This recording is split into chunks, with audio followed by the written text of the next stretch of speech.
정치평론가 이강윤의 오늘.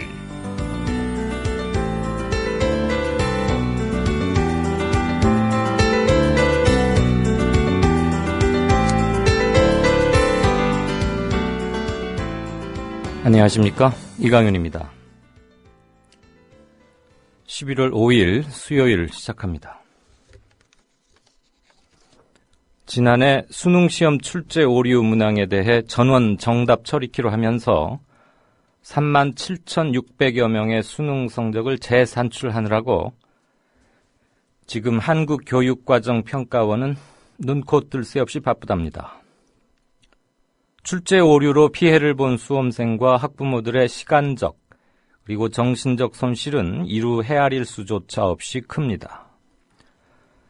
그런데 이 문제의 최종 책임자인 성태재 전 한국교육과정평가원장은 사과 의향이 없느냐는 기자들의 질문에 할 말이 없다는 말만 되풀이했답니다.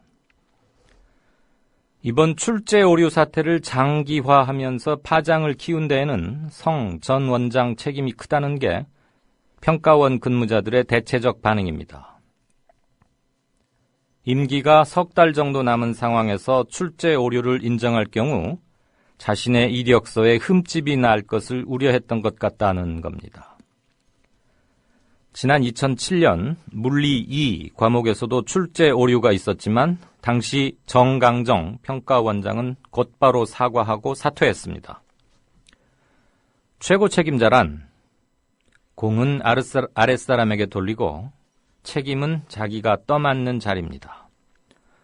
혹시 성태재 전 원장도 4대강 사업 실패에 대해 강 건너 불구경하며 외국 여행이나 다니는 누구나 세월호 참사가 왜 내 책임이냐며 모르쇠로 일관해온 또 다른 누군가를 보고 배운 건 아닌지 모르겠습니다.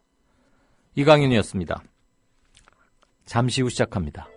주문번호, 상담번호 어떻게 알리지? 또 그 광고비는...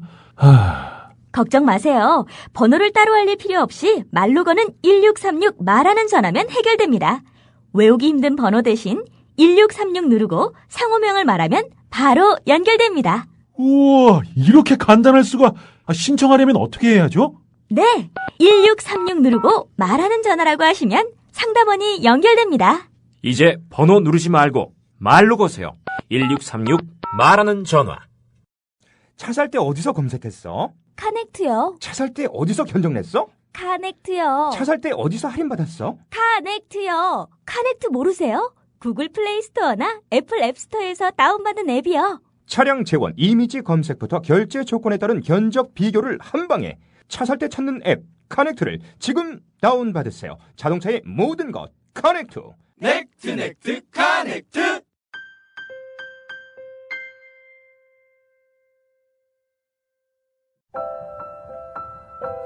사람이 온다는 것은 실은 어마어마한 일이다. 그는 그의 과거와 현재와 그리고 그의 미래와 함께 오기 때문이다. 한 사람의 일생이 오기 때문이다. 정현종님의 시처럼 한 아이의 일생을 만나는 마음으로 교육하는 학교가 있습니다. 아이들에게 고향이 될 작은 시골 학교, 16년의 대안학교 푸른꿈 고등학교에서 아이들을 기다립니다. 문의 전화는 063-323-2258 검색창에 푸른꿈 고등학교를 검색해보세요. 이웃나라 일본 연금 제도는 어때?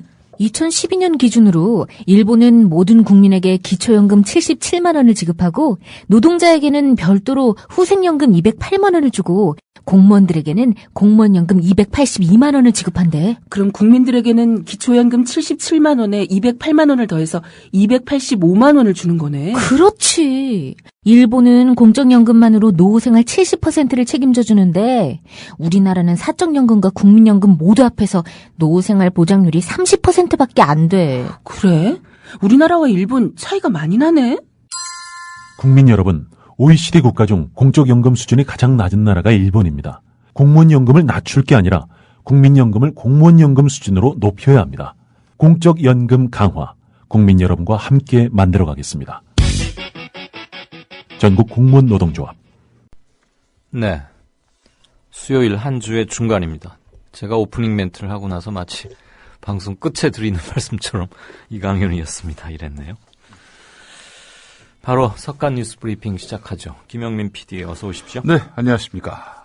어제 윤재석의 국제뉴스 비껴보기에서도 미국 중간선거 예상을 했는데 예, 그대로 다 맞아 떨어졌네요. 중간선거에서 공화당이 사실상 승리를 확정하면서 상하원 석권했고 여소야대 8년 만에 다시 재현됐죠. 네. 그래서 뭐 개인적으로 공화당을 좋아하지 않습니다만은 그러나 참 주고받는 것이 민주주의의 맛이다, 미호다 그런 생각을 해봅니다.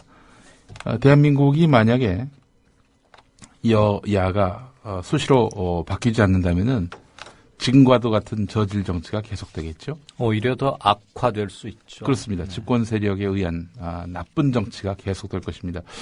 지금 이 여당이 거의 염치가 없다시피 하는 그런 정책으로 국민들 더 열받게 하고 있습니다. 뭐 무상급식을 없애려 한다든지 부자 감세 계속한다든지 경제가 이 지경 이 꼴이 됐는데도 불구하고 말이죠. 그럼에도 불구하고 또 정권에 대해서 비판을 하면 상대가 누구라도 짓밟기 일쑤고요. 다음 총선 대선에서도 계속 이길 것이다라는 모종의 믿음이 없다면 과연 이런 싸구려 저질 정치가 가능할까? 요즘 그런 생각을 해봅니다. 네. 자, 미국 소식 전해드리겠습니다. 이 중간 개표 결과에 따르면 이번 중간 선거의 전체 승패를 가른 상원 경합조 13곳 가운데 상당수 지역에서 공화당이 승리한 것으로 나타났습니다. 현재는 민주당이 10곳, 공화당이 3곳 이러한데요. 네. CNN 방송과 미국 정치 전문지 폴리티코를 비롯한 미국 주요 언론은 공화당이 하원 다수당을 지킨 데 이어서 상원에서도 과반 달성에 필요한 6석을 추가로 확보하는 데 성공했다 이렇게 전했습니다. 현재 그 의석이 100석인 상원은 현재 민주당이 55, 공화당이 45석 이러했는데요. 이번 선거는 전체 의석의 3분의 1과 보궐선거 대상을 포함한 총 36곳에서 치러졌습니다. 공화당은 경합주 13곳 가운데 켄터키와 캔자즈 그리고 조지아주 같은 텃밭은 모두 지키고 기존 민주당 지역이었던 아칸소와 웨스트버지니아, 몬테나, 사우스다코타 그리고 콜로라도주를 빼앗아 왔습니다. 결과가 늦게 나오는 알래스카주 역시 공화당으로 넘어갈 것이 확실시 돼 보입니다. 네. 자, 민주당 이런 패배의 원인 윤재석 의원은 뭐라고 하시던가요? 뭐 경제 이런 문제 많이 거론을 했었죠. 네. 뭐 경제가 뭐 공화당 대통령이라고 뾰족할 수가 있을까요? 또 중동 외교 문제에 네. 대해서도 미국 국민들이 좀 그 점은 좀 문제가 있었네요. 네, 예. 그런 얘기를 했고 아칸소 주지사는 예전에 클린턴의 예, 그렇죠. 고향이자 출신인데 거기를 뺏겼군요. 성인데 말이죠. 네. 민주당에. 예. 자, 이 공화당은 중간선거 승리에 힘입어서 2016년 대선 국면에서도 민주당과의 경쟁에서 한층 유리한 고지를 선점하게 되었습니다. 반면에 민주당 같은 경우 지난 2008년과 2012년 버락 오바마 대통령을 밀었던 유권자들의 지지를 끌어내는 데 실패해서 의회 내에서 소수당으로 전락하는 동시에 선거 패배 책임론 속에서 지도부 교체 등 극심한 후폭풍에 휘말릴 전망입니다. 또 오바마 대통령으로서는 임기 후반 국정 장악력에 적신호가 켜지면서 급격한 권력 누수 현상에 빠질 것으로 보입니다. 네. 앞으로의 정국과 관련해서 오바마 대통령이 공화당의 반발을 무릅쓰고 이민개혁법 같은 주요 국정 아젠다를 밀어붙이면서 전국 경색이 심화될 것이라는 관측이 나오는가 하면 공화당과 이제는 뭐 주요 현안을 놓고 주고받기식의 대타협에 나설 것이라는 상반된 전망이 나오고 있다. 전형적인 언론의 문법 아닙니까? 그렇죠. 아니 뭐 이렇게 해도 될 것 같고 저렇게 해도 될 것 같고 어디는? 이런 기사는 왜 쓰나 몰라요. 기사 쓰는 거 미국도 비슷해. 죄송합니다. 인용하면서 마치 제가 얘기하는 것처럼 해놓고 이거 연합뉴스 기사인데요. 예. 미국에서 이렇게 쓴 게 아니고 네. 소스는 갖다가 우리식으로 작법을 하니까 이런 거지. 근데 제가 봤을 때 말이죠. 오바마 대통령이 공화당과 주요 현안을 놓고 주고받기식의 대타협을 할 가능성은 낮아 보입니다. 예. 제가 봤을 때는요. 공화당의 반발을 무릅쓰고 이민개혁법 등 주요 국정 아젠다를 밀어붙이면서 전국 경색이 심화될 것이다. 전 이렇게 봅니다. 네. 자, 뭐 윤재석 의원 문제 생기면 김용민 PD가 국제뉴스 비껴보는 거에 저는 되겠네. 이런 표현 써서 죄송합니다만 야매입니다. 네. 감이죠. 근데 어찌 보면은 정치는 이론, 정석 이런 게 없어요. 그냥 감입니다. 감. 그리고 예. 사람들이 생각하는 상식에 입각해서 하면 됩니다. 네. 노무현 대통령이 왜 승리했습니까? 바보라는 감동과 네. 상식을 끝까지 지켜냈기 때문에 사람들이 울컥하고 돌아섰던 거 아니에요. 예. 네. 자, 비상식적인 MB 정권의 4대강 내기. 국민 10명 중 9명은 10중 8구가 아니고 10중 9네요. 예. 4대강 사업에 대해서 이명박 정권 주요 인사들이 책임을 져야 한다라고 생각하고 있다고요? 예, 시민환경연구소에 따르면은 여론조사 기관 주식회사 마크로밀 엠브레인과 함께 지난달 13일부터 15일 전국 성인 1000명을 대상으로 4대강 사업의 문제점이 명백히 드러날 경우 이명박 정부의 주요 인사들이 그 책임을 져야 하느냐 이렇게 물어봤더니 90.1%가 그렇다라고 답했다고 합니다. 그렇지 않다는 5.8%에 불과했고요. 잘 모르겠다는 4.1%였습니다. MB 세력이 주장하는 4대강 사업의 효과에 대해서도 부정적인 의견이 압도적이었는데요. 수질 개선 효과가 있었느냐 이렇게 물어보니까 86.2%가 효과가 없었다 이렇게 말했고 홍수 예방 효과를 달성했느냐라는 질문에 77.9%가 달성하지 못했다라고 했고요. 물 확보를 통해서 강바닥을 깊게 파가지고 네. 저수량이 많아져가지고 결국 가뭄이 해결된 거 아니냐. 이 효과에 대해서 국민의 75% 역시 그런 효과 없었다라고 답했고요. 일자리 창출 효과 80.7%가 부인했습니다. 4대강 사업 후 창고라는 녹조와 관련해서도 4대강 사업 때문이다. 79.6%였습니다. 4대강 사업을 맡은 한국수자원공사의 부채 처리와 관련해서 수도 요금을 올리는 거 어떻겠습니까? 찬성률 2%였습니다. 자, 여론조사 물론 시민환경연구소가 주관한 것이긴 합니다만 여론조사에서 90%의 견해가 한 군데로 모아진 것은 제 기억에 거의 없었던 전례가 없었던. 물론 이게 이제 온라인 조사 형식으로 이루어지긴 했습니다만은 정밀한 방식의 그 조사였고요. 표본 오차는 95% 신뢰 수준의 플러스 마이너스 3.1% 포인트입니다. 이게 온라인 조사라고 해서 무슨 인터넷 페이지에 온라인 폴 이게 아닙니다. 네. 정밀한 그 표본을 토대로 해서 조사한 내용으로 저는 알고 있습니다. 국정조사 아무튼 내년 초쯤 이뤄질 것 같은데 얼마나 야무지게 제대로 하는지 많은 압력을 느낄 수밖에 없을 것 같습니다. 여당 의원들, 특히 그 친박 의원들이 그 4대강 관련 국조에 대해서 동의한다 이런 뜻을 밝히고 있지 않습니까? 네. 왜 그럴까요? 그 의도가 뭘까요? 지금 서로 맞바꾸자 이런 얘기 나오는 거 있는 거 아니에요? 거래의 의미도 있겠지만은 이 4대강 사업과 관련해서 이거를 확실히 털고 나가서 여당에게도 나쁠 게 전혀 없기 때문에 이제 또 4대강 사업과 관련해서 끌어안기엔 너무나 이 정말 국고의 손실 규모도 클 뿐더러 예. 여론에 있어서 민심의 여론 예. 그거 이명박근혜 예. 같이 가는 게 지금 선거를 앞두고는 어느 정도 필요했을지 모르지만 예. 전국 운영에 있어서는 부담 요인이 더 크니까 예. 은근히 선긋기 해야 되는 거죠. 예. 그리고 지금 집권 2년 동안 한 게 거의 없잖아요. 예. 3년 차면은 중반기 들어가고 내년 후반기부터는 레임덕 조짐도 슬슬 나타날 텐데 네. 향후 전국 운영을 위해서도 뭔가 하나 태제가 필요하긴 하겠죠. YS 때 보면은 그 임기 딱 중반 때 전두환 노태우 감옥 보냈잖아요. 그렇죠. 그러면 MB도 감옥 보낼까요?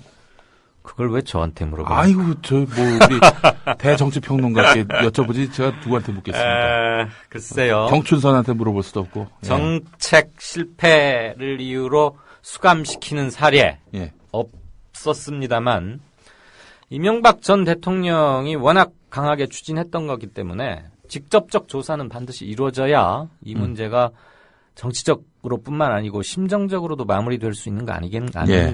국정조사해서 몇 명 불러다 서류 조사 받고 환경론자 또 찬성 측 반대 측 불러다가 논쟁해봐야 그건 전혀 도움이 되지 못할 그렇죠. 거고요. 예. 한번 보십시다. MB가 또 가만히 있을까요? 뭐 이런 상황을 예견 못했을 리 없을 MB라고 저는 봅니다. 준비는 했겠죠. 예. 네. 그리고 뭐 청와대 문서 일테면 전부 파기하고 했던 것들도 이런 것과 관련이 있지 않을까 싶기도 하고. 어쨌든 MB에 대한 공개적인 조사가 불가피해 보입니다. 민심이 네. 그러합니다. 그렇습니다. 예. 이거 뭐 그리고 칠래야 칠 수가 없는 전직 대통령들에 대한 조사 전례가 분명히 있기 때문에 예. 네, 뭐 멀리 전두환 노태우까지 갈 것도 없고 말이죠. 제가 이명박 정권 하에서 치러졌던 노무현 전 대통령에 대한 조사 있었잖아요. 제가 정말 격분하는 건 뭐냐면요. 4대강 사업을 말이죠. 그 이제 나쁜 그런 환경 이걸 개선하는 차원에서 돈을 썼는데 환경이 별로 개선 안 됐다. 이것도 사실 문제긴 하지만 그건 뭐 어느 정도 이해할 수 있습니다. 근데 멀쩡했던 강을 나라 돈을 들여가지고 그야말로 똥물로 만들어버렸다. 돈을 들여가지고 국고를 혈세를 들여서 아니 이거는 진짜 이런 게 심판 안 되면은 그렇죠. 그 정책 잘못에 대해서 사후 심판을 어디까지 할 수 있느냐 이거 예. 가지고 논란이 많고 우리가 사실 그것을 제대로 해본 적이 없습니다. 예. 그러니까 그 첫 시금석이 될 겁니다. 아마. 예. 자, 독도 이 얘기가 조금 나오던데 네. 아마 일본을 많이 의식한 것 같아요.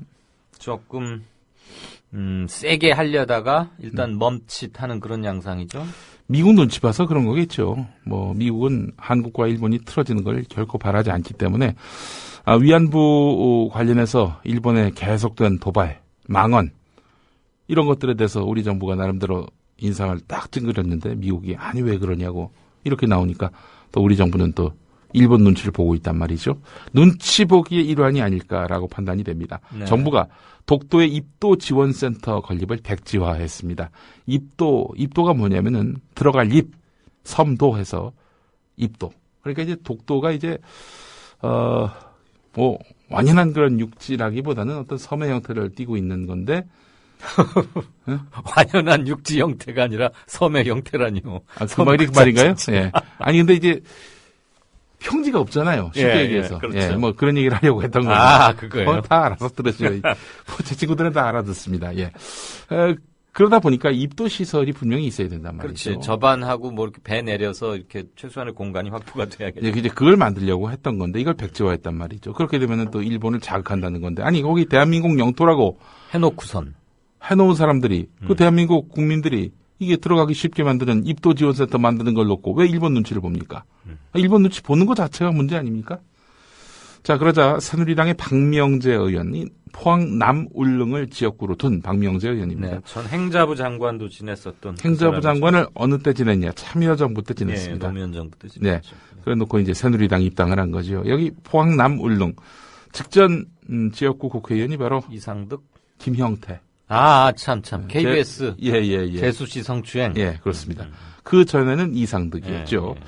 자, 이 양반이 오늘 박명재 의원이 오늘 정론관에서 긴급 기자회견을 갖고 저반 시설 부족으로 독도에 내려보지도 못하는 방문객이 연간 7만에서 8만 명에 이르는 안타까운 현실을 외면하는 정부가 과연 우리 정부인지 의문스럽다라면서 여당 소속임에도 불구하고 정부를 맹비난했습니다. 네. 뭐 야당은 말할 것도 없죠. 여당 의원까지 공개리에 박근혜 정부를 비판하고 나서면서 밀실에서의 독도시설 건설 백지화 파문은 급속하게 확산되고 있는 양상입니다. 오늘 서울신문에서 이 내용 다뤘죠. 네. 이런 민감한 문제일수록 원칙을 계속 굳건히 유지해야 향후 대일 관계 그리고 협상 이런 것들에서 우위를 계속 점할 수 있을 텐데 우위를 점해온 것도 아니지만 사실 이렇게 갈짓자 행보를 보이면 대내외적으로 설득에 실패하는 거죠.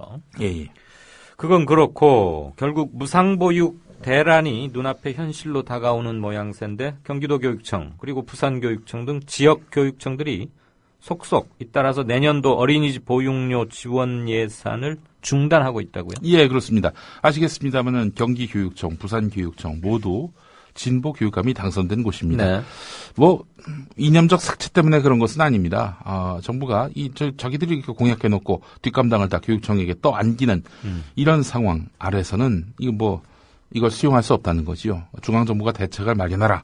이런 차원에서의 어떤 그런 대항적 조치로 보입니다. 이재정 경기교육감이 내년도 긴축재정을 발표하면서 4차례에 걸쳐서 8,945억을 구조 조정을 통해서 고강도 감액했지만 6,405억은 더 못 줄이겠다.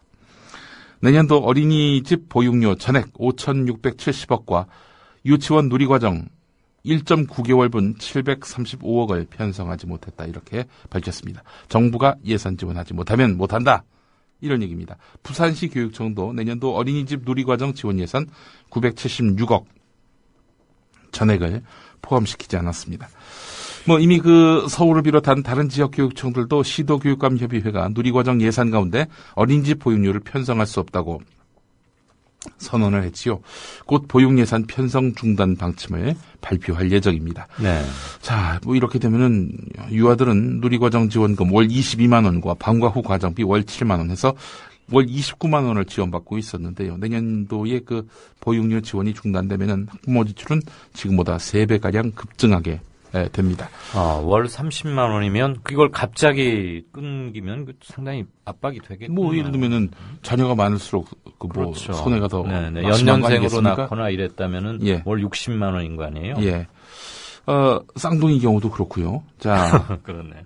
근데 지금 이와는 또 별도로 재정이 어렵다는 거는 누구도 부인할 수 없는 엄존하는 현실 아니겠습니까? 네. 엄정한 현실이기도 하고 말이죠. 자, 지금 그런 상황인데요. 제가 오늘 페이스북에도 올렸습니다만 아주 흥미로운 흐름이 있습니다. 중앙정부가 부자 감세, 그리고 가계부채를 잔뜩 늘리는 방향의 부동산 정책 이런 거 세웠죠. 그래서 결국 세수가 부족합니다. 나라 재정이 그야말로 상당히 어려운 상황이 돼버렸습니다. 자, 그러자 정부, 특히 중앙정부의 경제부총리와 교육부총리가, 사회부총리가 재량 예산 이걸 줄여라. 그러니까 무상급식 줄이라는 거죠. 네. 무상급식 줄이라고 이제 얘기를 했단 말이죠. 자, 이런 와중에 홍준표 지사가 뜬금없이 도교육청을 감사하겠다고 합니다. 교육감은 무슨 같은 레벨의 광역단체장이 광역 교육청을 감사할 수 있단 말인가 못한다 했더니 즉각 무상급식 예산을 전액 삭감하겠다 이렇게 얘기했고 새누리당 소속의 기초단체장 또 다른 지역의 자치단체장들도 따라가고 있는 형국입니다. 그러니까 지금 말하자면은 이 무상급식을 희생시켜서 자기들 예산, 자기들 약속 지키려는 그런 의도도 있고요. 하여튼 두 가지죠. 일거양득이죠. 무상급식 무력화시키고 또 아울러 그러면서 자기들 공약도 지키려 하는 이런 꼼수가 느껴집니다. 네. 잘 들었습니다. 예. 뉴스 브리핑 지금까지 김영민 PD였습니다. She makes me wonder. She makes me wonder. 김현주 PD가 단독 취재했습니다. 이곳은 공주보 상류입니다. 이미 20일 전쯤 이곳에서 큰빛 이끼벌레의 번식이 확인됐지만 이후 아무런 조치도 취해지지 않았습니다. 국민TV 뉴스K의 막내인 김현주 PD. 하루 4분 리포트를 위해 아침부터 밤까지 열정을 아끼지 않는 그녀. 자신이 하는 일을 설명하는데. 전태일 열사 아시죠? 자기 몸과 노동법전을 함께 태웠던 분 말이에요. 제가 하는 일은 오늘의 전태일에게 마이크를 들이대는 일, 그 일이에요. 미디어 협동조합. 이 세상에 억울한 사연이 모두 사라지는 그날까지 최선을 다하겠습니다. 조합원 가입으로 동참하실 수 있습니다. 지금까지 종로 보신각 집회 현장에서 국민TV 뉴스 김현주입니다. 네, 5시 53분 들어왔습니다. 잠시 게시판 보고 다음 코너 이어가죠. 더불어 살자님 이제 막 보내주셨는데 전작권 환수가 무기 연기됐으니까 앞으로 자주적 외교는 힘들다고 봐야 한다. 말로만 큰소리치는 정부다. 네, 재론의 여지가 없는 거죠. 이거를 제가 좀 다루려고 자료를 몇 개 봤더니 미군이 파견돼 있는, 미군이 주둔하고 있는 국가 중에서 전시작전권을 모국, 그러니까 미군이 갖고 있는 나라는 오로지 한국밖에 없더군요. 필리핀, 일본 이런 데 다 말할 것도 없고요. 심지어 나토에서도 거기 연합군 성격이지만 작전권은 다 해당 국가에 있는 그런 건데 오로지 우리에게만 전시작전권이 없었습니다. 그것을 아무도 이상하게 생각지 않았다가 지난 2002년 당시 노무현 대통령이 이건 바로 잡아야겠다. 그래서 2004년에 작전권을 환수하기로 결정을 했죠. 작전권 환수 또는 이양 문제가 되니까 미국이 어떤 걸 들고 나왔냐면 평시 작전권과 전시 작전권으로 나눕니다. 그래서 평시 작전권은 그 전에 이양을 했습니다. 그리고 마치 그게 무슨 대단한 조치가 이루어진 것인 양 과다한 제스처를 취하고 얘기도 많이 했죠. 그런데 한번 생각해 보십시다. 평시에 작전할 게 뭐가 있겠습니까? 물론 군대 내의 뭐 이동 배치나 이런 것들 그것은 평시에도 할 수는 있죠. 그렇지만 그건 전투의 개념이라기보다는 뭐 주둔지 뭐 이런 것들 이렇게 수평적으로 뭘 어디를 어디로 옮긴다거나 그런 그냥 일상적 군무의 집행 아니겠습니까? 작전권이라 함은 전시를 염두에 두고 상정되는 게 상식적인 개념 아닐까 싶어요. 그러니까 전시작전권이라는 것 자체가 평시작전권을 넘겨주고 났으니까 이제 남은 것은 전시에서의 작전권. 그래서 용어가 이렇게 좀 세분화된 것이지 작전권이라 함은 전시작전권을 의미하는 게 저는 상식적이라고 봅니다. 그런 점에서 유독 대한민국에서 전 세계에서 전시의 군사작전권을 갖고 있지 못하는 독립국은 대한민국밖에 없다. 이 점은 이번에 전작권 무기한 연기가 얼마나 국격을 떨어뜨리고 우리의 자존감을 저하시키고 독립국가로서의 지위 또는 위상, 자격 이런 거에 심대한 영향을 미치는지 밖에서는 엄청난 지금 우리 뭐 군대 60만 이상을 유지하고 어마어마한 돈을 국방비로 쓰고 있지 않습니까? 세계에서 뭐 우리가 국방비 쓰는 순위가 8위인가 뭐 9위인가 그렇다고 윤재석 의원이 말했던 게 기억이 나는데 5위였나요? 8위였나요? 아무튼 어마어마한 규모의 군대를 유지하고 군비를 쓰면서도 작전권을 갖고 있지 못하는 대한민국을 밖에서는 어떻게 볼까요? 그 점이 생각났습니다.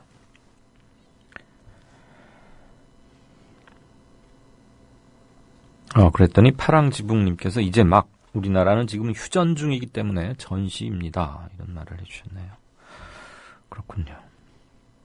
워렌 버핏 67조께서는 10년 전에 아프리카 국가들이 한국이 미국 식민지인데 경제발전 얘기 말라고 했다는데 군사작전권 포기는 주권 포기이고 안보가 절대적으로 무능한 것이다. 구타와 자살하는 병사만 넘치고 작전 능력은 없고 부실한 무기를 마구마구 사들이고 우리 지금 군이 처한 현실을 잘 정리를 해주신 게 아닌가 싶습니다. 캣23님 평시작전권이 무슨 소용있죠? 이거 그때 평시작전권 환수했다고 일면 토업 가고 막 그랬어요. 저 그때 신문사 기자였는데 평시작전권이 뭐지? 저 그래서 그런 생각이 들었거든요. 그때 뭐 저는 국방부 이런 데를 한 번도 출입을 안 해봤기 때문에 그리고 제가 군대를 못 갔기 때문에 군대하고 별로 친하지 않아서 이런 말이 뭔지 몰랐습니다. 그때 노무현 대통령 덕분에 전시작전권 아무튼 작전권이라는 게 있구나 그런 거 그때 알았습니다. 10년쯤 좀 넘은 얘기네요. 오케이 마린 오늘 의견 제시가 활발하십니다. 대한민국 참 대단하군요. 휴전 중인 북한에 삐라 살포를 해서 자극해도 되고 일본은 독도 문제로 자극하면 안 되고 뭐 촌철살인입니다.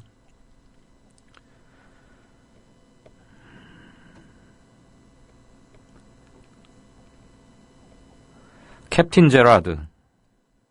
제라드가 누구 영국 잉글랜드 팀 축구 선수 그 제라드인가요? 대기업 세금, 부자 종부세 이런 것들 전부 깎아주고 돈이 없어서 아이들 밥값 그리고 놀이방비를 못 준다고 에이 에라이 뭐뭐 할 놈들아 망할 놈들아 뭐 이렇게 하겠습니다. 아 그렇네요. 낭인님 말씀 들어보니까 지금도 4대 강이라고 부르는데 그거 실질적으로는 호수랑 너무 비슷해졌다. 근데 왜 아직도 강이라고 부르느냐 이랬었습니다. 4대강 공사 때문에 강이 호수로 바뀌었답니다. 김용민, 이 경춘선이 누구죠? 아까 김용민 PD가 얘기하던데 경춘선한테 물어보면 사형이랍니다.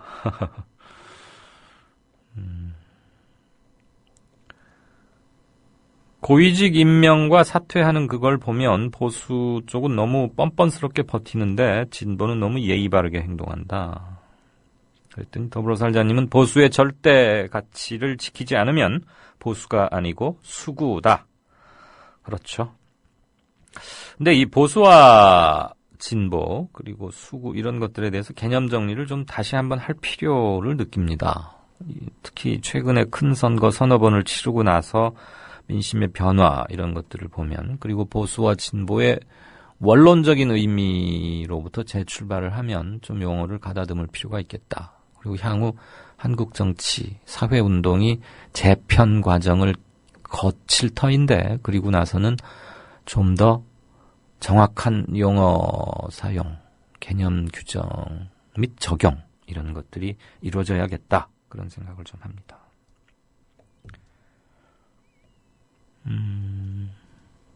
아유, 이반님, 깜짝이야. 벌써 끝나는 줄 알고 시계를 봤네요.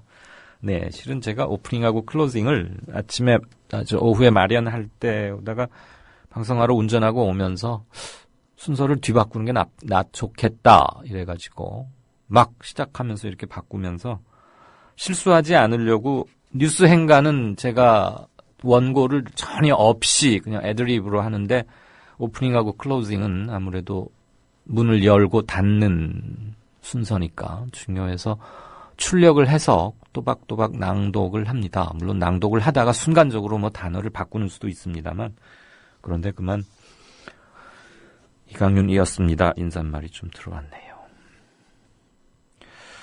역시 다부진 말씀입니다. 고맙습니다. 출첵합니다. 행복한 둥이맘님. 고맙습니다. 들어주셔서. 게시판 조금 이따 보겠고요. 뉴스 행간 들어가죠. 정치평론가 이강윤이 함께하는 국민라디오 이강윤의 오늘.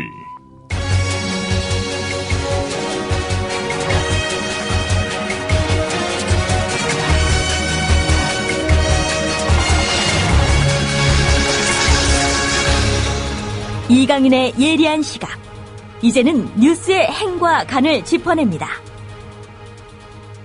네. 지난 대선 기간 중에 벌써 2년 전 돼가는군요. 군 사이버사에서도 국정원 못지않게 정치 댓글을 많이 달았지 않습니까? 지금 그거에 대한 수사가 이루어졌고 어제 최종적으로 군 검찰이 기소를 했죠. 그 관련해서 왜 당시 김관진 국방장관은 조사조차 하지 않았느냐 이런 문제의식을 많이들 갖고 계십니다. 그 관련 오늘은 좀 다뤄보고자 합니다. 먼저 오늘자 한결에 정치 댓글 사이버 사령부 윗선 김관진은 조사도 하지 않고 면죄부라는 제목의 기사 일부를 먼저 들으시겠습니다. 국방부 검찰단은 4일 연재욱 옥도경 전 국군 사이버 사령관을 정치관여 혐의로 불구속 기소했다고 밝혔다. 그러나 이번에도 당시 국방부 장관이었던 김관진 청와대 국가안보실장에 대해선 보고받지 않았다며 면죄부를 줘 꼬리 자르기 아니냐는 지적이 나온다. 군 검찰은 이날 두 전직 사이버 사령관 이외에도 당시 작전 총괄 담당자로 댓글 작전을 주도했던 박아무개 현 심리전단장을 정치관여 혐의로, 심리전단 소속 정아무개 씨를 정치관여와 허위 공문서 작성 및 행사 혐의로 불구속 기소했다. 이에 따라 지난해 말 불거졌던 사이버사 정치개입 사건으로 기소된 인사는 이미 정치관여 혐의로 기소돼 재판이 진행 중인 이태하 전 심리전단장을 포함해 모두 5명으로 늘어났다. 네. 들으셨다시피 그리고 기사 낭독 전에 말씀드렸지만 최고의 쟁점이자 의문이 모아질 수밖에 없는 것은 국방장관은 왜 조사조차 하려고 하지 않았느냐는 겁니다. 수사의 기본은 불러다 얘기를 듣고 준비한 증거와 그 얘기가 일치하는지, 진술에서 거짓말하고 있는 건 없는지, 거짓말은 아니지만 감추거나 말을 안 하고 있는 건 없는지, 이건 다르죠. 말을 안 하는 것과 거짓말을 하는 건 다릅니다. 이런 걸 구분해내는 겁니다. 지금 두 사령관이 연재욱, 옥도경, 이 두 사이버 사령관이 장관한테는 얘기하지 않았다. 보고하지 않았다. 그러니까 그래? 그럼 뭐 장관은 조사할 필요 없겠네. 이렇게 했어요. 군 검찰이. 누가 집에서 아들 두 녀석을 키우는데 집에 가봤더니 뭐 이 녀석들이 그냥 투닥거리는 정도가 아니고 좀 심각하게 집을 난장판을 해놨고 둘의 우애나 형 동생 사이의 위계질서랄까 예의랄까 이런 거에도 좀 문제가 있을 것 같아서 하나하나 불러다가 왜 다퉜니 이렇게 묻는다고 칩시다. 아빠가 형 말 들어보고 동생 말 들어보고 그 사건의 전모를 파악해서 둘은 지금 씩씩대면서 아직도 앙앙불락 할 터이니까 인간은 누구나 불러다 물으면 다 자기한테 유리하도록 진술하게 돼 있거든요. 본능적으로. 그걸 다 감안하고 헤아리는 게 아빠가 할 일이고 국가기관에서 수사를 할 때는 검사 또는 이제 법정에서는 재판장 이런 걸 이렇게 현명하게 나눠야 되는 거 아닙니까? 그런데 불러다가 장관한테 보고했나? 그랬더니 안 했습니다. 아 그래? 응 알았어. 그게 무슨 수사입니까? 보고했는지 안 했는지를 다른 경로로 알아봐야죠. 안 그렇습니까?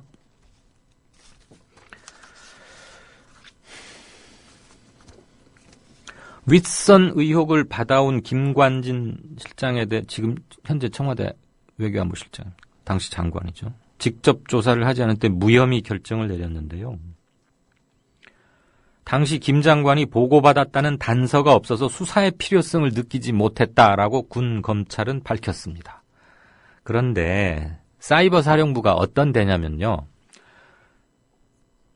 국방부 직속 기관입니다. 물론 국방부 자체에 군 60만 육군, 해군, 공군이 다 있으니까 어마어마하게 큰 업무 범위와 관할 그 적용을 받는 인원이 아주 많은 곳이 국방부지만 국방부의 조직도에 보면 여러 가지 기관들이 있는데 그중에서도 장관 직속 기관 중에 하나가 사이버 사령부란 얘기예요. 그럼 사이버 사령부의 조직 내 위상이나 중요성 이런 것들을 가늠할 수 있죠. 그리고 국방부 직속 기관이니까 그 사령관은 자기 맘대로 모든 걸 해도 좋다는 그런 사령관이 아니고 일테면 특정 몇 사단의 사단장은 그 사단 사단 내에서 이루어지는 일상적인 이런 것들은 자기 책임 하에 모든 전결권을 갖고 행하는 거 아닙니까? 필요한 사항은 군단장한테 보고를 하거나 지시를 받겠지만 일상적인 것들은. 근데 지금 사이버 사령부가 지난 대선 기간에 이런 짓을 했어요. 그 전에도 쭉 해왔고. 그렇다면 이것을 사이버 사령부 장관이, 아마 준장인가 그렇죠. 이 사람들이, 그 사령관이란 사람들이. 그거를, 이 어마어마한 일을, 왜냐하면 공무원의 정치 개입이 금지되어 있다는 건 너무 당연한 상식인데, 이 사람들은 군인이에요, 그 중에서도. 그러면 자기들이 하고 있는 일이 얼마나 위험한 일이라는 걸 충분히 인지할 수 있죠. 그러면서도 겨우 별 하나짜리인 사이버 사령관이 자기 목을 내걸고 자기 철학 하에 자기 국가관 하에 혼자 했단 말입니까? 검찰은 상식적 의문을 품어봐야죠. 수사를 하는 사람이라면. 근데 불러서 물어봤대요. 연, 옥 두 장군 사령관에게. 보고 안 했다. 그러니까 아 그래? 알았어. 이겁니다. 한마디로 수사에 ABC가 안 된 거죠.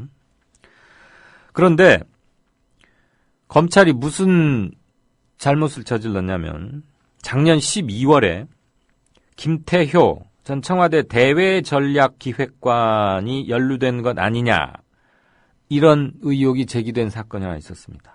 그러니까 국방부 수사기관이 김태효 전 비서관을 청와대로 찾아가서 방문 조사를 한 적이 있습니다. 똑같은 경우인데 김태효 비서관은 청와대 비서관, 1급 정도 되죠.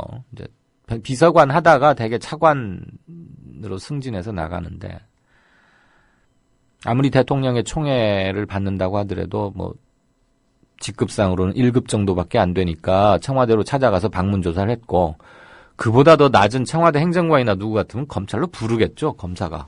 아무개 출두하시오.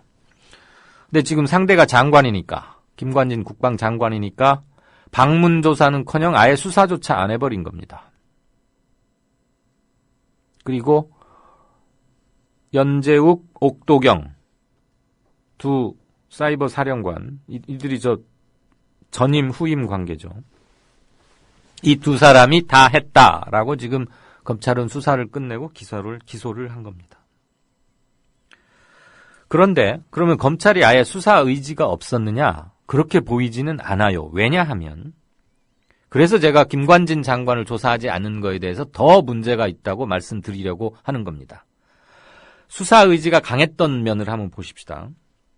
군 검찰이 이번에 연재욱, 옥도경 두 사령관을 기소하면서 정치 관여의 공동정범 혐의를 적용했습니다. 공동정범이다. 그런데 지난 8월에 국방부 조사본부가 군 검찰에 이 사건을 송치할 때, 그러니까 말하자면 지금 경찰이 조사해서 검찰로 송치하지 않습니까? 대개 일반 민간인들의 형사사건의 경우. 지금 여기는 군 관련이니까 국방부 조사본부가 경찰처럼 1차 수사를 해가지고 군 검찰에 사건을 넘길 때 적용했던 혐의는 뭐냐면 그냥 특수방조였어요. 이 두 사령관이 이 사람들이 좀 방조했다 이거예요. 이런 못된 짓을 하는데 그런데 이번에 군 검찰은 아니다. 법리 검토를 해보고 수사를 더 해보니까 특수방조 정도가 아니었다. 이들에게는 더 엄하게 죄를 물어야 한다. 해서 적용한 게 공동정범 혐의입니다. 그러니까 정치 댓글에 관여한 혐의에 대해서 더 엄중하게 책임을 묻는 겁니다. 이렇게 법리 검토에 있어서 좀 더 한 발 더 깊이 들어가고 어느 죄를 적용하느냐가 나중에 재판정에 넘어가서 이기고 지고가 나뉘는, 그러니까 검사들에게는 매우 중요한 문제죠. A라는 죄목을 적용할 수도 있고 B라는 죄목을 적용할 수도 있는데 B를 적용하면 확실히 이길 것 같고 A를 적용해서 만약에 져버리면 그건 무죄가 되는 겁니다. 그런데 검찰은 특수방조가 아니고 공동정범이라고 해서 더 엄중한 책임을 묻는 그쪽을 택한 거예요. 이번에 28사단 윤일병 같은 경우도 살인죄를 적용하겠다고 워낙 압력이 국민 여론이 나빠지니까 공소장 변경했지 않습니까? 군 검찰에서. 그런데 재판부는 살인죄는 적용하지 않고 과실치사만 하되 너무 죄상이 악랄하고 죄질이 나빠서 45년형을 선고한 거죠. 그런 저간의 사정을 살펴볼 때 국방부 조사본부가 수행했던 조사보다 훨씬 한 단계 더 강하게 하면서도 정작 최고 중요한 핵심 고리라고 할 수 있는 국방부 장관의 보고 접수 여부는 아예 떠들러 보지도 않았다. 그 말은 수사를 할 때 미리 선을 그어놓고 했다 이 말이죠.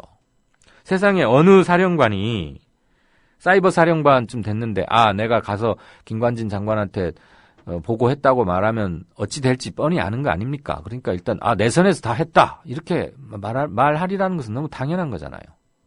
근데 그것을 그냥 넘겼다는 거죠. 그래서 저는 물론 이것은 사건의 성격상 군 검찰이 지금 기소를 할 수밖에 없기는 한 것인데 군이 군을 수사하는 과정에서 많은 제약이 있을 수 있고 그게 명약관화하게 예상이 된다면 관련법의 일부를 고쳐서라도 특수한 경우에, 지금 이런 경우에 자기 식구가 자기 식구를 수사하는, 그래서 수사가 제대로 이루어지지 않으리라고 예측되는 것들은 아주 뭐 조항을 엄격하게 규정을 해놔야겠죠, 미리. 이러이러한 경우에는 민간 검찰에게 수사를 맡긴다. 뭐 이런 게 있어야 되지 않을까 싶습니다.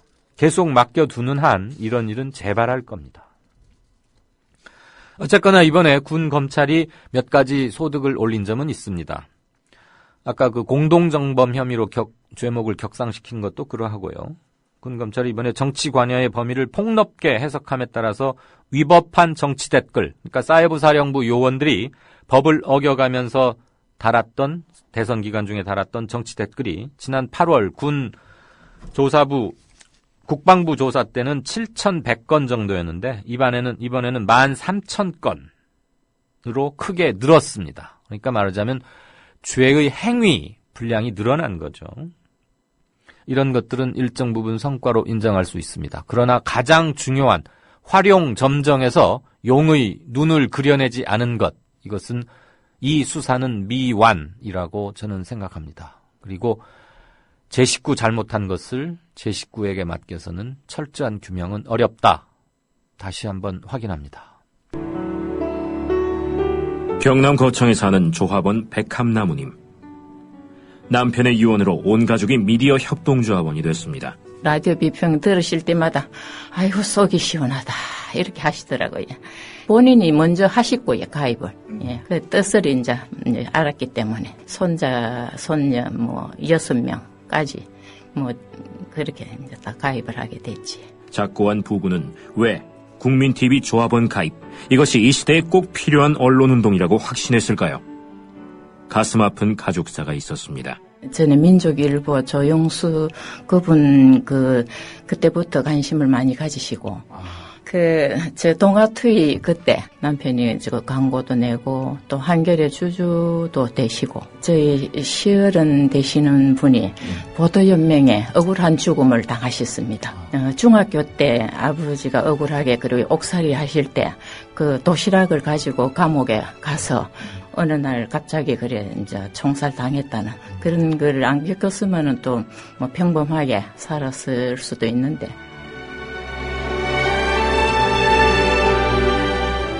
여러분도 공정언론 건설에 함께하지 않으시겠습니까?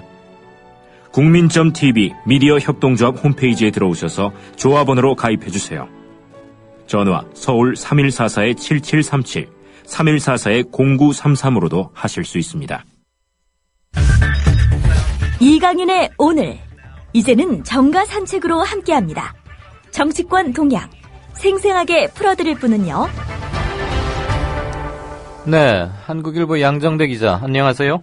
네, 안녕하세요. 예.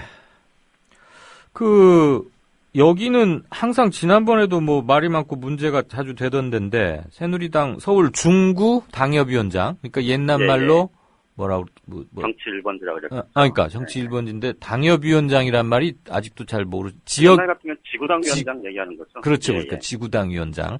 아무튼 네. 거기 이제 당협위원장이 대개 공천을 받을 확률이 거의 높으니까요. 그렇죠. 네. 그런데 중구의 당협위원장 자리가 향후 여권 내 권력 지도가 어떻게 재편될지를 보여주는 가늠자가 될 거다.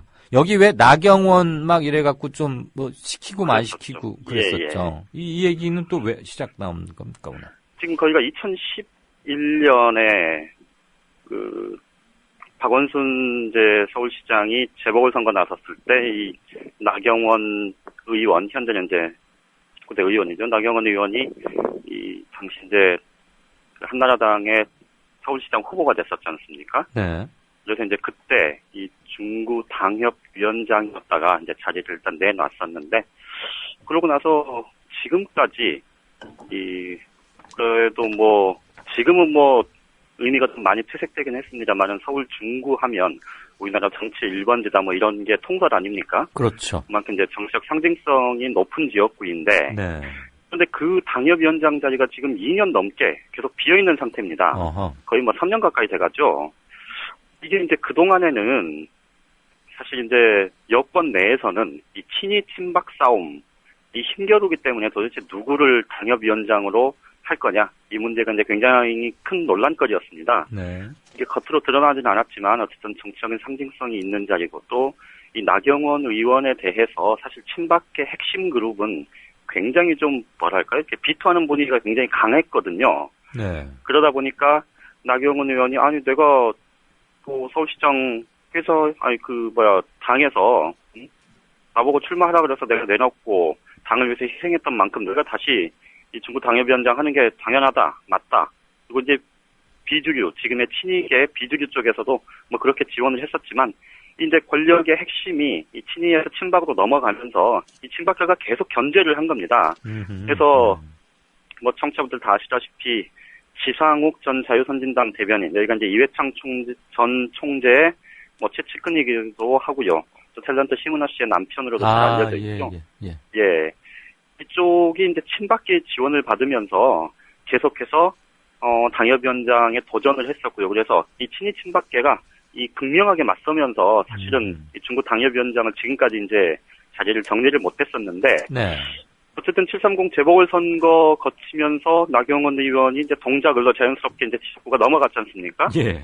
그러면서 이제 중구 당협위원장 자리는 뭐 지상욱 전 자유선진당 대변인, 뭐 이 사람이 이제 하게 될 것 같다, 뭐 이런 분위기가 좀 있었는데요. 네네. 그런데 또 마침 이제 새누리당이 또 새누리당 내부만 놓고 보면 권력 지도가 뭐 완전히 바뀐 건 아니지만 어쨌든 이른바 비주류 지도부가 지금 등장한 것 아닙니까? 김무성 체제가. 예. 그러다 보니까 여기서 또 견제가 시작된 겁니다. 그러니까 그 전에는 사실은 이 친이계 비주류인 나경원 의원의 중구 당협위원장 이 선임에 대해서 이 친박계 쪽에서, 주류인 친박계 쪽에서 계속 이 비토를 놓고 그러면서 힘겨루기가 계속 되다가 지금은 반대로 이제 상황이 역전됐는데, 예. 최근에 지금 새누리당이 이제 그 조직 강화 특위를 가동을 하면서 내부에서 이제 12곳 이 지역위원장 인선을 지금 이제 시작을 할 텐데요. 네. 이제 내일부터 이제 공모가 진행이 되는데, 그런데 중구 당협위원장 자리를 놓고 이전에는 뭐 어쨌든 친박, 친이 혹은 주류, 비주류 이렇게 큰 구도의 싸움이었는데, 예. 이번에 삼합형에 나오는 뭐 아직 그 공식적으로 이제 신청서를 제출을 하진 않았으니까 최종적으로 확정된 구도는 아닙니다만, 현재 지금 당 안팎에서 나오고 있는 얘기를 들여다보면 당내 여권 내 유력 인사들, 이게 친이, 친박, 뭐 주류, 비주류를 가리지 않고 유력 인사들이 이제 사실 대기전을 펼치는 듯한 이제 그런 양상이 될 가능성이 굉장히 높아졌다고 합니다. 예. 그러니까 지상욱 전 자유선진당 대변인 같은 경우는 지금 서청원 의원, 친박계 핵심 인사죠. 네. 서청원 의원이 강력하게 지금 지원을 하고 있고요. 그리고 거기에 지금 비주류 쪽에서 이게 이제 당 대표를 계속 비주류라고 하는 게 좀 계속 어색하긴 합니다만, 김무성 대표가 전당대회를 치를 때 사실 총괄 사무총장의 역할을 했던 사람이 바로 권오을 전 의원인데요. 네. 권오을 전 의원도 이번에 지금 중구 당협위원장 자리를 노리고 아마 그 당협위원장 공모 신청서를 낼 가능성이 굉장히 높다, 이렇게 지금 얘기가 나오고 있습니다. 그분이 그러니까 여기 연고가 있나요? 연고는 부산 사람 아니에요? 없죠. 그 권오을 의원이 안동 출신입니다. 안동. 예, 안동거지. 권오현인, 권오현이라고 또 부산 저기가 있죠. 권오을 전 의원. 헷갈렸네, 제가. 예. 그래서 지금 권오을 전 의원이 사실 김무성 대표 쪽에 강력한 지지를 받고 이 공모에 응할 거다, 이런 얘기가 나오고 있어서 김무성 서청원의 2라운드가 될 수 있다, 이런 얘기가 나오고 있는데요. 네. 여기다가 지금 내년에 사실 원내대표를 노리면서 가장 지금 열심히 뛰고 있는, 이미 뭐 공론화돼 있는 사람이 바로 유승민 의원입니다. 네. 유승민 의원 뭐 친박계 핵심이었다가 잠깐 지금 현재는 뭐 박근혜 대통령의 이 뭐 바운더리에서는 좀 벗어났다, 이런 평가를 받지만, 유승민 의원 같은 경우는 당내 어느 쪽에서도 친이든 친박이든 어느 쪽에서 비주류든 어느 쪽에서도 사실 유승민 의원의 정치적 존재감을 사실 낮게 보지 않고 있는 게 당 안팎의 현실인데요. 네. 유승민 의원이 지금 전 직전 대변인을 지냈던 비례대표 민현주 의원을 적극 지원을 하고 있습니다. 그래서 민현주 의원도 지금 뛰어들 가능성이 높고요. 예. 여기다가 어쨌든 직전에 그 중구 당협위원장으로 또 지금 유일한 여성 3선 의원으로 예. 여권 내에서 그래서 뭐 어쨌든 어떤 식으로든 주가를 높이고 있는 나경원 의원은 네. 비례대표인 신의진 의원, 예. 의사 출신 세브란스 그렇죠? 의사. 네네. 예, 예. 네. 신의진 의원을 또 지원을 하고 있어서 이 네 명이 함께 지금 맞붙을 가능성이 굉장히 높아진 상태입니다. 거기에다가 우리 KBS 앵커했던 박성범 전 의원이나 신은경 전 앵커까지 나오면 볼만 하겠네요. 만약에 신은경 그러니까 신은경 앵커까지 나오면 사실 진짜 말씀하신 대로 정말 볼만하는 상황이 될 것 같습니다. 그러니까 방귀깨나 낀 사람들은 다 하나씩 내보내가지고 지금 대리전 한번 붙자는 거 아닙니까? 그런 셈이죠. 그런데 이제 그런데요. 여기서 예. 진짜 좀 관심을 좀 가져야 될 대목은 네. 실제 이제 이들 지금 거론되는 사람들이 이 출사표를 던지느냐 마느냐 그래서 실제 경쟁에 들어가서 경선을 하거나 뭐 여론조사를 하거나 이제 이런 방식으로 이제 뛰어들 거냐 말 거냐는 이제 둘째 문제고 예. 지금 당내에서 지금 이렇게 구도가 이렇게 형성될 거라는 얘기가 나오고 있다는 사실 자체가 굉장히 좀 주목을 할 만한 부분인데요. 네. 이게 어쨌든 지금 최근에 반기문 대망론 얘기가 여권 내 친박에서 먼저 제기가 된 것을 두고 예. 사실 김무성 대표 견제 카드다 뭐 이런 얘기가 나왔지 않습니까? 그랬죠. 그것과 함께 지금 당내 김무성 대표가 당초에는 어쨌든 좀 당의 그 힘 이게 비주류 쪽으로 확 쏠리지 않겠냐 네. 이런 예상들이 좀 있었음에도 예. 이 개헌 논란을 필두로 해서 결국 김무성 대표가 완전히 지금 꼬리를 내린 듯한 그런 모습을 지금 보여주고 있잖아요. 예. 그러다 보니까 거기다가 이제 이 4대강 사업, 또 자원 비리, 또 방산 비리 뭐 이런 것들과에 함께 해서 이렇게 뭐 사자방 비리 부분에 대해서 그 친박 원내 지도부가 그 이제 국정조사의 가능성을 열어놓는 듯한 그런 얘기를 한 것, 이런 것들이 맞물리면서 지금 여권 내부에서 네. 이 정말로 이제 박근혜 정부 이제 3년 차에 접어드는 현 시점에서 이제 반환점을 막 돌기 시작할 텐데 이게 뭐랄까요? 그러니까 누가 이제 권력의 핵심부를 차지하고 내년 1년을 가게 될 거냐를 두고 지금 물밑에서 엄청난 힘겨루기가 벌어지기 시작했다. 이런 거를 좀 상징적으로 보여준다. 이런 해석이 굉장히 많습니다. 알겠습니다. 참 중구가 정형일 박사, 그다음에 정대철, 그 예. 아들 정호준 이렇게 물려온 거기죠 지금. 그렇죠. 예. 네, 거기 참 정치 1번지 같네요. 얘기 들어보니까. 근데 거기 인구 줄어가지고 선거구로 존립할 수 있을까도 걱정되던데. 맞아요. 그 얘기도 지금 많이 나오고 있죠. 어쨌거나 새누리당 파워맨들의 대리전 그건 가십성 박스거리로는 충분히 큰 기사 되겠네요. 가십성이라고 해서 미안해요. 아닙니다. 예. 지금 현재는 가십성인 게 맞죠. 네, 근데 당내의 역학관계의 향배를 볼 수 있다는 점에서는 당연히 의미가 있습니다.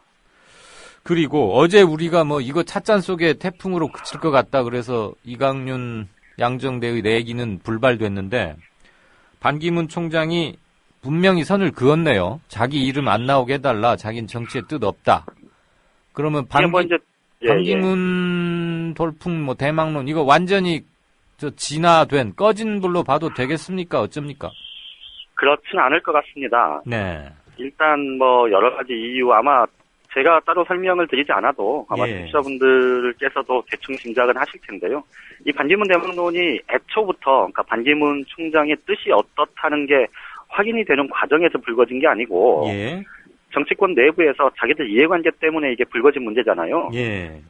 그런데 이게 이제 내후년 총선, 그 다음에 대선 이렇게 정치 일정이 남아 있기 때문에 지금 여야 모두에서 사실은 친이, 친박 주류 대 비주류 이 대립 구도가 여전히 유효하고 그리고 야권인 새정치민주연합 같은 경우는 사실 내년 2월 초로 지금 아마 전당대회 일정이 잡히는 것 같은데요. 그 전당대회를 전후해서 이 친노와 비노의 또 대립이 한 번 더 크게 불거질 게 뻔하고, 그렇다면 그 과정에서 이 반기문 대망론은 언제든 활활 타오를 수 있는 활화산이 될 가능성이 높다, 이렇게 전망을 하는 게 맞을 것 같습니다. 네. 다만 이제 반기문 총장이 이 공식적인 언론 보도 대응 자료 이런 거를 내서 이렇게 얘기한 건 어떻게 보면 좀 예견된 수순이었다고 봐야 되겠죠. 네. 그런데 이제 문제는 어제 제가 새누리당에서 이 반기문 총장의 막내 동생이 권노갑 새정치민주연합 상임고문을 만났을 거다라는 얘기가 먼저 나왔다. 제가 어제 그 말씀을 드렸잖아요. 그랬죠. 그런데 오늘은 정치권에서 또 구체적으로 예. 이 친박계 핵심 인사인 서청원 의원의 얘기가 나오기 시작했습니다. 뭐라고요? 서청원 의원 쪽에 예. 이 서청원 의원의 최측근 중에 한 명이 이제 노철래 의원이라고 있는데요. 예, 있죠. 전 경기 광주 비례대표하다가 광주에 가서 된 사람. 예. 이 노철래 의원 지역구가 이제 남한산성인데, 남한산성 쪽에 이 반기문 총장이 그 충북 음성 출신인데요. 예. 충북 음성 쪽의 도의원을 통해서 이 노철래 의원에게 반기문 총장이 모친의 남한산성 좀 둘러보는데 좀 도움을 좀 달라. 뭐 이렇게 부탁을 했고, 실제로 노철래 의원이 반기문 총장의 부탁을 받아서 이 반기문 모시고. 총장의 노모를 극진히 예우를 해드렸고, 이것에 대해서 반 총장이 이 고마워했다. 고마움을 편지로 자필 편지로 써서 이 노철래 의원에게 보냈고, 노철래 의원이 그에 대해서 답도 보냈고 했는데, 이 과정에서 그 반 총장이 국내 정치에 대한 좀 뭐 이렇게 지향 이런 것들을 언뜻 내비쳤다더라. 아이고. 이런 얘기가 구체적으로 나오고 있습니다. 예. 그러니까 그게 이제, 그리고 더군다나 서청원 의원이 이거는 이제 뭐 일종의 추론 정도인데요. 예. 전당대회를 거치면서 사실 청와대가 적극적으로 돕지 않았다, 이런 것 때문에 사실 서청원 의원 쪽에서 이 청와대에 대해서 좀 서운해한다, 이런 얘기들이 당 안팎에 굉장히 많이 있는 게 사실이거든요. 네. 그런데 서청원 의원의 그 그 지지 조직이라고 해야 되나요?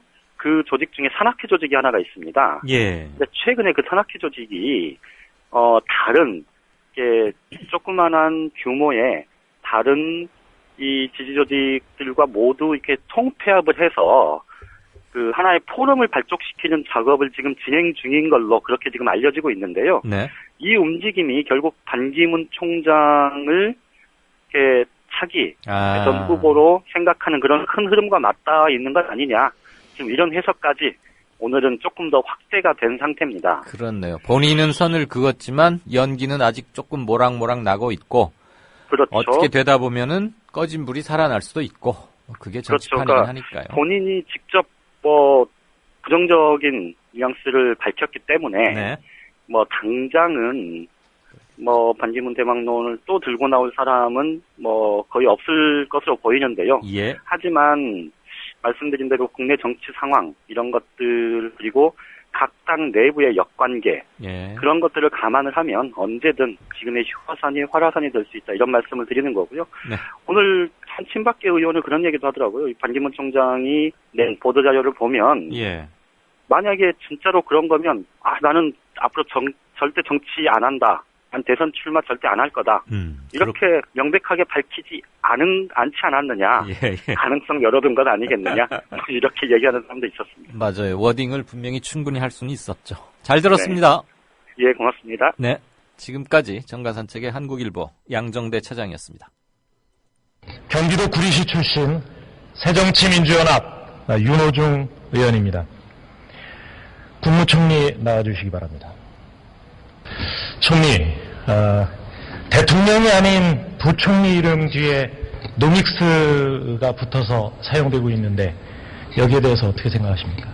이거는 뭐 본인이 붙인 것이 아니고 언론이 붙인 것으로 이해를. 뭐 언론에 부탁도 했다고 그러는데요. 저는 그 과연 잘 모르겠습니다. 그네 노믹스는 사라지고 조이노믹스만 남게 된 배경. 상위 1%에게 배당 소득의 72.14%가 가고 있습니다. 상위 10%를 보십시오. 상위 10%에게는 93.48%가 배당이 되고 있습니다. 이렇게 상위 소수 부자들에게 가는 소득에 대해서 감세를 해주겠다라고 하는 게 어떻게 가계 소득 증대 패키지에 들어갈 수가 있습니까? 이게 그야말로 국민을 속인 것 아닙니까? 예, 그 질문을 제가 미리 받지 못해서 준비를 못했습니다. 네, 드렸습니다. 제가 부총리께서 답을 드리도록 하겠습니다. 정경련, 대한상공회의소, 은행연합회, 금융투자협회 이런 주로 사용자 단체들의 건의는 거의 절반 이상 받아주고 있습니다. 그런데 비해서 노동계나 시민단체 의견은 전혀 반영을 안 하고 있습니다. 이렇게 부자, 대기업 의견을 들어서 그렇게 만들어지는 세법이니까 이렇게 엉뚱한 세법이 나온다고 생각하는데 그렇게 생각 안 하십니까? 제가 질문을 미리 받지 못해서 자료 준비를 못했습니다. 제가 지금 타이어나 브레이크 패드 이런 데 대해서 개별 소비세 부과 계획이 있냐 이렇게 여쭙고 있습니다. 그 부분에 대해서는 부총리께서 답변 드리도록 하겠습니다. 이렇게 서민들에게 부담 가는 품목에 대한 증세를 검토하면서 실제로 부자 감세를 철회하는 것에 대해서는 일관되게 반대하고 있습니다. 정말 문제입니다. OECD 주요 국가 중에 우리나라 가계부채 증가율이 가장 높다는 것입니다. 심지어 5배 정도 높습니다. 대단히 심각하죠. 더군다나 우리 가계부채는 국민들의 상환 능력이 부족합니다. 왜냐하면 가계 가처분 소득 대비 가계대출의 비율을 넣고 봤을 때 우리는 지금 160%를 넘어섰습니다. 주요 국가보다 30, 40%, 심지어 60%까지 높습니다. 미국의 서브프라임 모기지 사태가 났을 때 미국의 가처분 소득 대비 가계대출 비율은 127%였습니다. 이런데도 위험하지 않다고 보십니까? 가계 소득을 높이는 노력을 계속을 해서 부채 부담을 줄이는 그런 방향으로. 가계 소득 높이면서 배당 소득만 높여주고 있잖아요. 그런데도 어떻게 그렇게 답변하십니까? 다음은 위험한 대출 구조입니다. 가계부채 중에 주택담보대출이 53.8%입니다. 그 중에 변동금리 대출, 혼합형 포함해서 96%에 이르고 있습니다. 우리나라의 변동금리 대단히 심각합니다. 변동금리 96% 이상인데 금리가 인상되게 되면 이자 부담이 커져서 부실대출이 늘어나게 됩니다. 그 다음에 53%가 주택담보대출이기 때문에 이렇게 외국자본 유출과 자산가치 하락이 일어나면 역시 부실대출이 늘어나게 되는 것입니다. 이렇게 되면 바로 가계부채 위기가 오는 것이고 가계부채발 한국판 금융위기가 오게 되는데 이것을 심각하게 생각 안 하시면 무엇을 심각하게 생각하신단 말입니까? 그 경제를 담당하고 있는 부총리가 부총리가 어느 사람 말입니까? 기회를 좀 주십시오. 부총리가 모르면 총리가 얘기해야 될 거 아닙니까? 그 어떻게 총리가 그렇게 그걸 다 할 수가 있습니까? 그리고 그 질문을 하시는데 원고를 주셔야지 대비를 할 거 아닙니까? 아무것도 없이 어떻게 그걸 합니까? 아니 이 정도도 모르세요? 그 부총리에게 좀 답변할 기회를 주십시오. 그 일방적으로 그걸 하지 마시고. 예, 잠시 말씀드립니다. 총리께서는 원고가 사전에 없어도 답변하실 의무가 있고요. 그네 노믹스는 사라지고 조이노믹스만 남게 된 배경. 경제를 아는 사람이 조이, 즉 미스터 쥐밖에 없기 때문에. 지금 여러분께서는 정치평론가 이강윤이 진행하는 이강윤의 오늘을 듣고 계십니다. 이강윤의 오늘은 팟캐스트 포털 팟빵에서 다시 들으실 수 있습니다. 의견과 건의가 있으시면 게시판에 남겨주세요.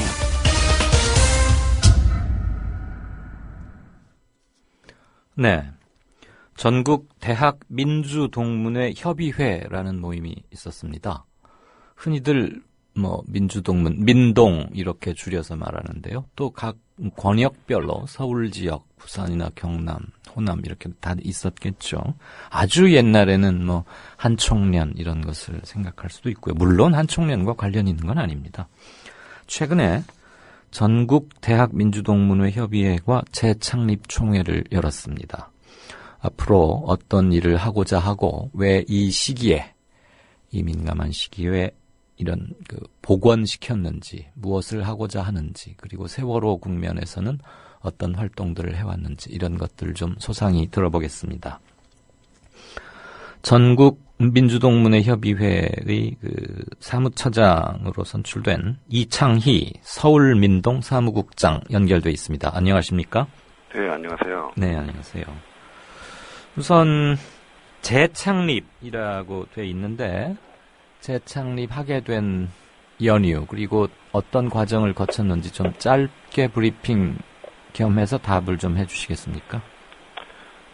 네, 저희 대학민주동문회는 1980년 이한열 열사 죽음을 계기로 해서 연세대에서 민주동문회가 만들어지고 그렇게 해서 각 학교 민주동문회가 쭉 만들어져서 1990년에 전국대학민주동문회 협의회를 결성했습니다. 이한열 열사 죽음이 직접적인 기폭제가 돼서 연대에서 연대 동문들 중에 이제 민주화 운동에 관심이 있거나 헌신했던 이런 사람들이 주축이 돼서 민주동문회, 즉 민동이라는 게 만들어졌고 그게 다른 타 대학으로도 많이 퍼졌다. 이제 최초의 출발은 그렇단 말씀이시죠? 네네. 네. 근데 이제 사회가 많이 민주화되고 그래서 활동이 많이 쇠퇴되었습니다.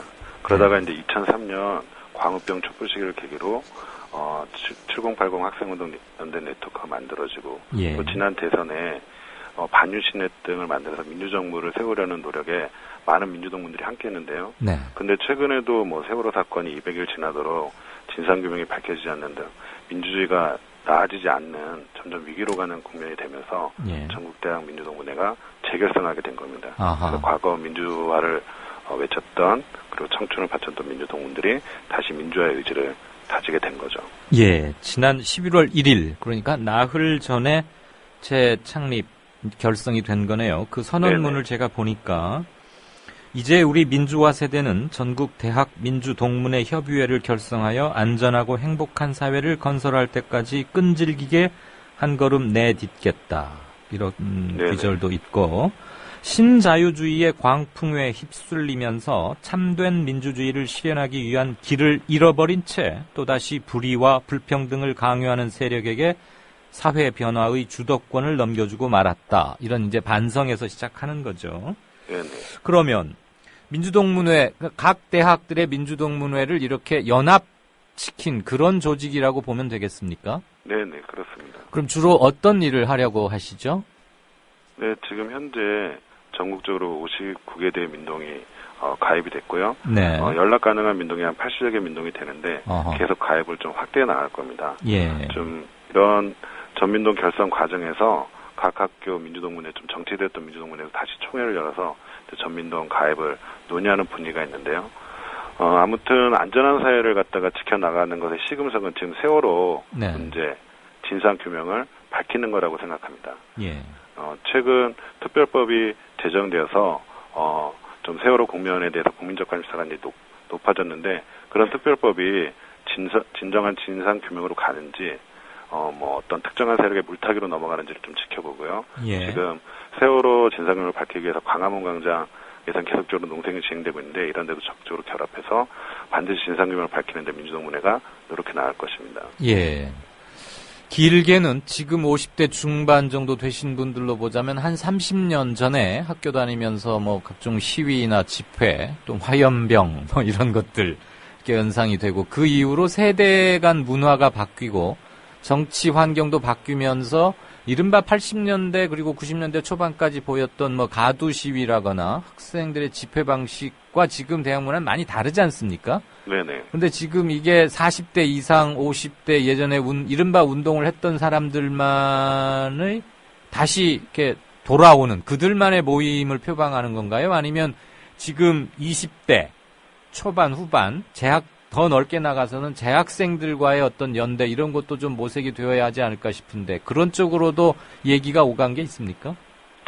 네, 저희 모임에 이제 현재 주축이 되는 학번대가 80년대 학번대들이거든요. 네. 이분들이 이제 과거에 학생운동하면서 그 소위 데모도 많이 했지만 민주화도 많이 노력했지만 생활인으로서 많이 생활 현장에서 각 현장에서 노력하신 분도 많이 있습니다.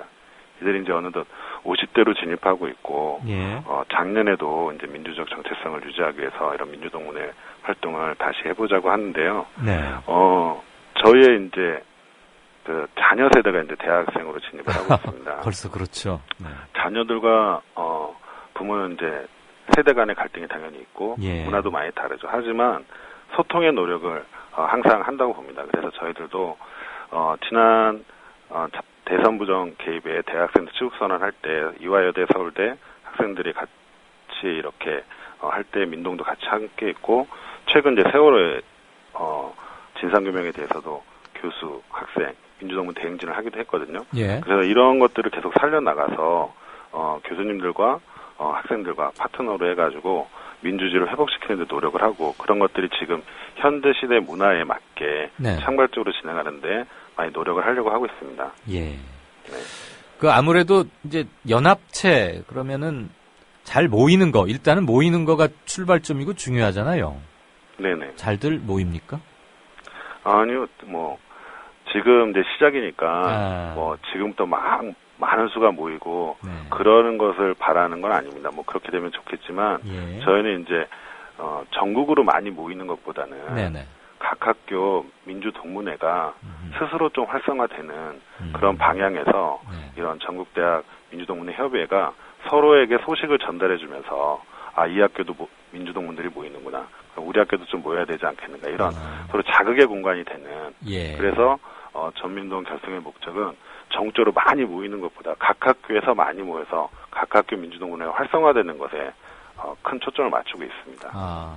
그리고 또 각 학교들끼리 선후배들끼리만 공유하는 어떤 특별한 전통이나 경험이나 정서 이런 게 있을 테니까 네네, 일단은 각 학교별 민주동문회를 활성화한 뒤에 그 구슬이 뭐 서말이며이라도 꿰어야 보배니까 네네. 이것들을 꿰자 이런 얘기죠.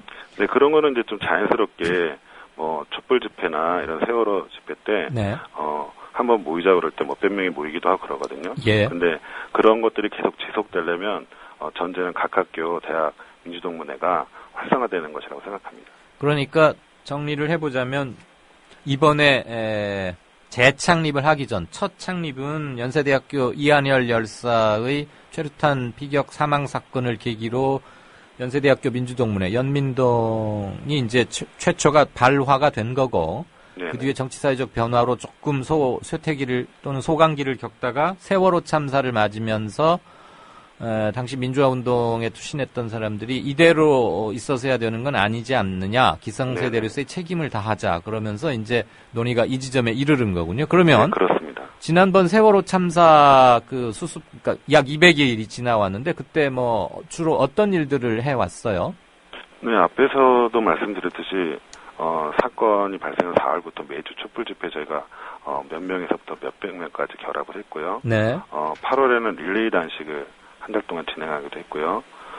교수 학생 민주동문들이 8월 말 9월째 대행진을 서울 지역, 부산 지역에서 하기도 했습니다. 네. 이제는 전민동 차원으로 이렇게 전국적 기구 체계, 연락 체계를 갖춘 회 모임으로 재출범하는 건데 네. 그 결합 수준이나 운영 방식 이런 건 어떻게 됩니까? 뭐 이것도 앞에서 얘기했듯이 이제 각 학교 민주동문회 활동의 활성화를 전제로 하는 거기 때문에 뭐 상층으로 결속력을 높이는 것보다는 그런 활동을 갖다가 서로 공유하는 그런 낮은 수준의 연석회의 차원의 회의체로 운영을 하고 있습니다. 그러면 그 각 지역별, 권역별로 참여하고 있는 대학 이름을 무슨 다 말할 수는 없겠지만 좀 참여도가 활발하고 거점 대학 역할을 하고 이런 곳들 몇 개를 좀 권역별로 좀 얘기를 해 주실래요?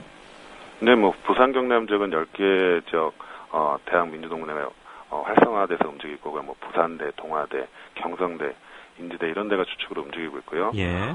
광주 전남 지역은 지금 재결성을 지역 협의회를 재결성하려고 노력을 하고 있는데 조선대, 광주대, 전남대 이런 데들이 호남대 이런 데들이 노력을 하고 있습니다. 광주 전남은 아직 완료된 건 아니고 진행 중인 거군요. 네. 네. 뭐 대구 경북 지역은 최근에 지역 협의회를 결성해서 계명대, 영남대 이런 데가 열심히 노력을 하고 있고요. 예.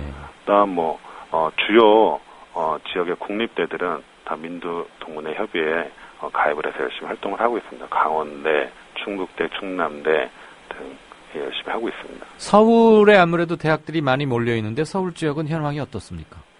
서울 지역은 작년에 이미 서울 지역 민주동문회 협의회를 결성했는데요. 네. 지금 현재 23개 대학 민동이 참여하고 있습니다. 그래서 주요 국공립 사립대들이 다 결합되어 있는 상황입니다.